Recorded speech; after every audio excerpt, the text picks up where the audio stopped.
Assalamualaikum warahmatullahi wabarakatuh. Hello, good morning. Meet again with me, with Mr. Rizpayuza in English class. Bertemu lagi dengan Bapak Faris Payuza di mata pelajaran bahasa Inggris. Langsung saja, materi kita hari ini adalah tentang recount text. Apa itu recount text? Recount dalam kamus bahasa Inggris berarti menceritakan. Recount text berarti teks yang menceritakan. Jadi recount ini adalah artinya menceritakan, sedangkan recount text berarti teks yang menceritakan. Recount text is a text that telling the reader about one story, actions, or activity.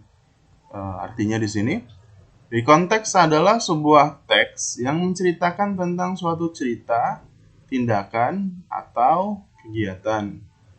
Biasanya, recount text menceritakan suatu kejadian atau pengalaman yang terjadi di masa lalu.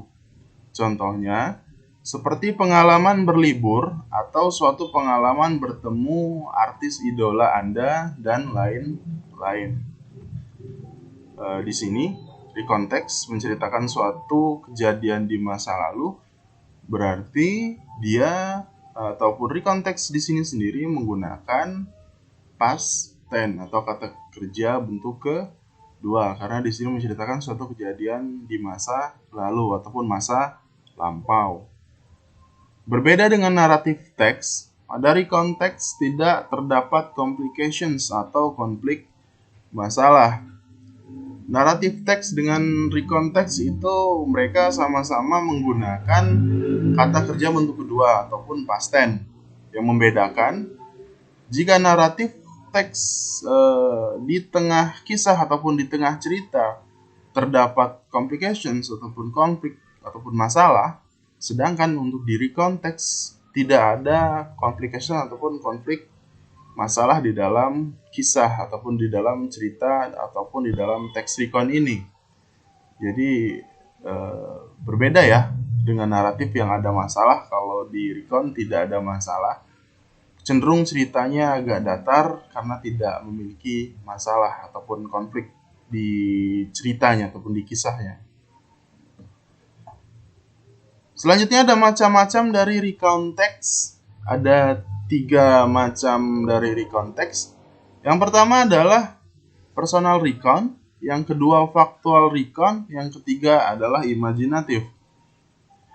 Bapak jelaskan satu persatu. Nomor 1 adalah personal recount. Personal recount adalah recount text yang berfungsi menceritakan tentang pengalaman pribadi penulis. Jadi yang personal ini adalah pribadinya si penulis, tidak menceritakan pengalaman orang lain, hanya menceritakan tentang pribadi diri si penulis ataupun si pencerita. Yang kedua, factual recount. Factual recount adalah recount text yang berfungsi untuk menyajikan laporan peristiwa yang benar-benar terjadi, seperti laporan percobaan ilmu pengetahuan ataupun laporan kepolisian.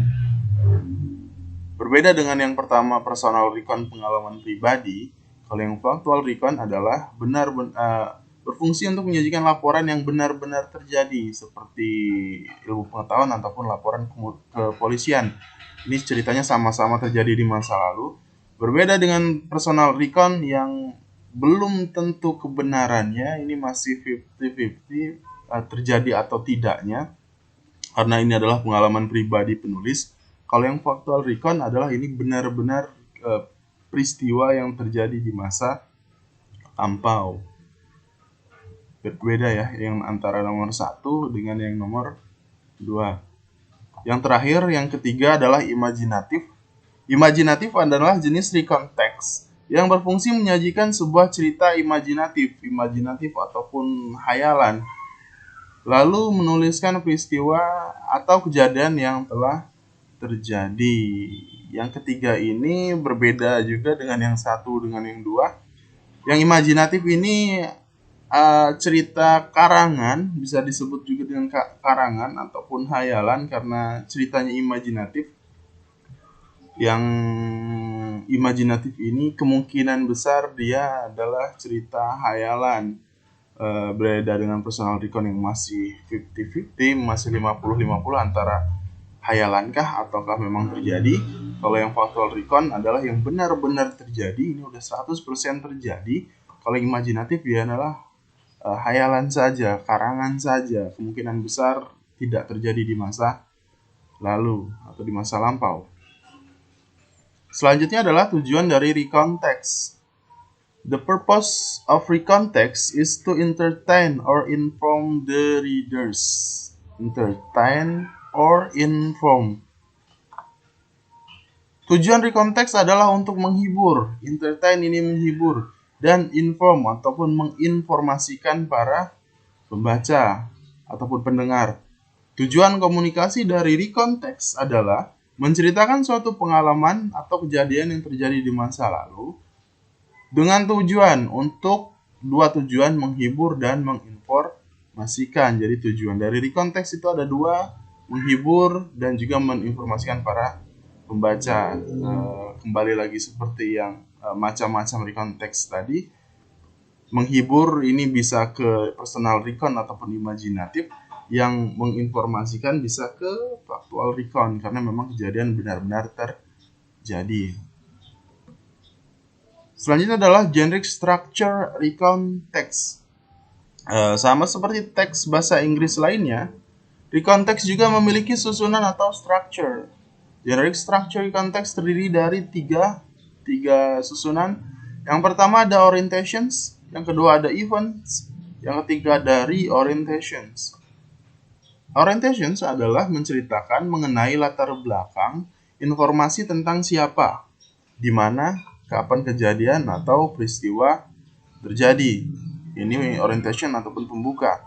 Event adalah menceritakan suatu peristiwa yang terjadi setelahnya, diceritakan sesuai urutan kronologis. Berbeda dengan naratif di sini di tengah kisah, tengah cerita ada complication ataupun konflik atau masalah. Kalau di sini enggak, hanya ada event, di konteks hanya ada event. Peristiwa yang terjadi setelahnya diceritakan sesuai urutan kronologis.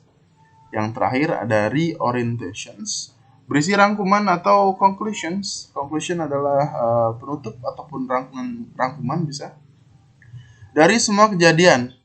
Pada bagian ini juga berisi pendapat atau kesan penulis tentang kejadian yang diceritakan.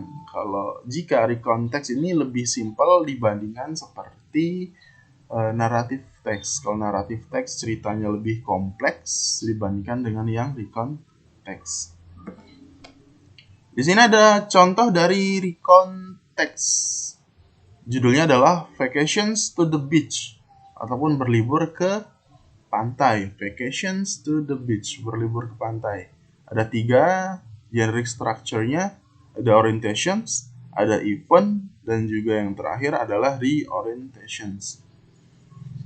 Yang orientations-nya, last week, minggu lalu, my friend and I went to the beach after school.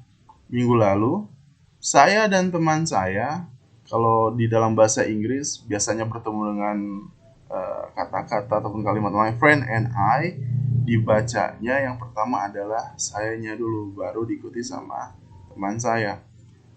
Minggu lalu, teman saya dan teman saya, when ini adalah pergi, bentuk verb kedua past tense dari pergi. Kalau jika when adalah verb kedua, verb satunya adalah go. Go dan when sama artinya adalah pergi. Jika go simple present tense, kejadian yang berulang-ulang sering digunakan. Jika kejadian yang sering berulang-ulang ataupun simple present tense, kalau when adalah simple past tense, bentuk kata kerja kedua. To the beach after school, ke pantai kami minggu lalu. Saya dan teman saya pergi ke pantai sepulang sekolah. Last week, my friends and I went to the beach after school. We used public transportations. Kami menggunakan transportasi umum. Transportasi umum itu bisa saja seperti bis, mungkin angkot ataupun kereta dan lain-lain. We reach the beach at 4 p.m. Kami tiba di pantai jam 4 sore. PM itu sore. Jika PM dari berbeda dengan yang IM ataupun AM, jika yang IM itu dari jam 12 malam, tengah malam sampai jam 12 siang, jika PM jam 12 siang sampai jam 12 tengah malam. The beach was beautiful and clean. Pantai, di pantai ataupun pantai sangat indah dan bersih. Itu adalah yang pertama, orientationsnya. Yang kedua, event at the beach, di pantai, it was fun, sangat seru ataupun sangat menyenangkan. We played football in the coastline. Kami bermain sepak bola di pinggir pantai ataupun di garis pantai, pinggir pantai ataupun garis pantai, coastline. After that, setelah itu, we built a castle from sand. Kami membangun sebuah castle ataupun castle semacam bangunan pada kerajaan zaman dahulu dari pasir. Sand adalah pasir, dari pasir. In the night, pada malam hari, we made bonfire together. Pada malam hari atau pada malam harinya, kami membuat api unggun bersama-sama. Bonfire ini adalah api unggun. We roasted fish, then we ate it. Kami membakar ataupun memanggang ikan, kemudian kami memakan ikan itu maksudnya. In the midnight, pada tengah malam, it was time to share our scary stories. Pada tengah malam, itu adalah waktunya untuk kami membagi atau bercerita kisah seram kami, sharing, mereka berbagi tentang kisah-kisah yang seram atau scary stories. One by one, satu demi satu, we talk our story. Kami menceritakan tentang kisah apa? Kisah seram mereka. Yang terakhir, reorientations. At the morning, pada pagi hari atau pada pagi harinya, we went home. Kami pergi ke rumah atau kami pulang ke rumah. It was a moment I never forgot. Itu adalah momen ataupun peristiwa yang saya tidak akan lupakan. Forgot adalah tidak akan lupakan. Bapak sudah siapkan artinya. Silahkan kalian bisa baca-baca. Mungkin penjelasan Bapak tadi ataupun Bapak mengartikan tadi terlalu terburu-buru. Ini ada artinya. Bisa kalian pelajari, bisa kalian baca-baca. Jika ada pertanyaan, silahkan tanya di kolom komentar. Dan jangan lupa untuk mengisi absensi. Sekian dari Bapak. Wassalamualaikum warahmatullahi wabarakatuh. Thank you.